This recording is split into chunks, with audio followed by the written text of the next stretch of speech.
Now, the smartphone is a very interesting tool for dopamine in light of all this. It's extremely common nowadays to see people texting and doing selfies and communicating in various ways, listening to podcasts, listening to music, doing all sorts of things while they engage in other activities, or going to dinner and texting other people, or making plans, sharing information. That's all wonderful. It gives depth and richness and color to life. But it isn't just about our distracted nature when we're engaging with the phone.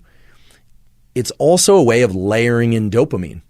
And it's no surprise that levels of depression and lack of motivation are really on the increase. Why interacting with digital technology can potentially lead to disruptions or lowering in baseline levels of dopamine.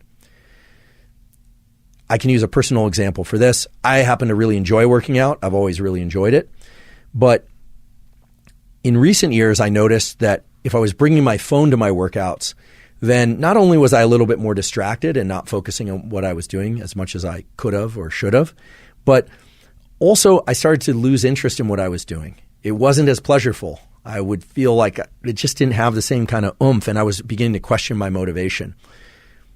As I started learning more about this relationship between the peaks and the baselines in dopamine, what I realized was that some time ago I probably experienced an incredible increase in the amount of dopamine during one of my workouts because I enjoy working out and I enjoy listening to music. I also enjoy listening to podcasts. I also enjoy communicating with people. Those are all wonderful pursuits, but I had layered in too many of them too many times, and then it essentially wasn't working for me anymore. Much in the same way a drug wouldn't work for somebody who takes it repeatedly because their baseline of dopamine is dropping.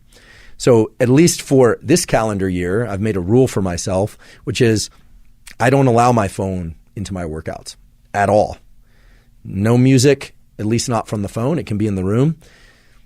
I might listen to a podcast in the room, but I don't listen to anything or engage in anything on my phone. No texting whatsoever. And most of the time, I just don't even bring it with me for that period of time. It's only a short period of time. I'm not training that often. This is something that I think has been misinterpreted as people can't be alone now. People talk about, they can't walk across the street, or they can't go anywhere, ride the bus, can't be on the plane without being in contact. They can't handle just their thoughts. I don't think that's really what's going on. I think what's happened is that we achieved the great dopamine increase that comes from this incredible thing, which I personally enjoy, being able to communicate by phone, by text, and exchange pictures and send links and these kinds of things, social media. But then what happens is it doesn't have that same fulfilling aspect to it. And it tends to remove the excitement and the pleasure of the very activities that we are engaged in. So I know this is a hard one for many people, but I do invite you to try removing multiple sources of dopamine release, or what used to be multiple sources of dopamine release, from activities that you want to continue to enjoy or that you want to enjoy more. And now you understand the biological mechanisms that would underlie a statement like that. It takes a little bit of working with. I know it can be challenging in the first week or so of not engaging with the phone during any kind of workout. That actually was really tough.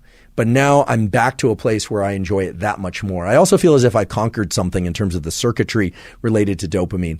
I now understand why something that I enjoyed so much had become less pleasurable for me.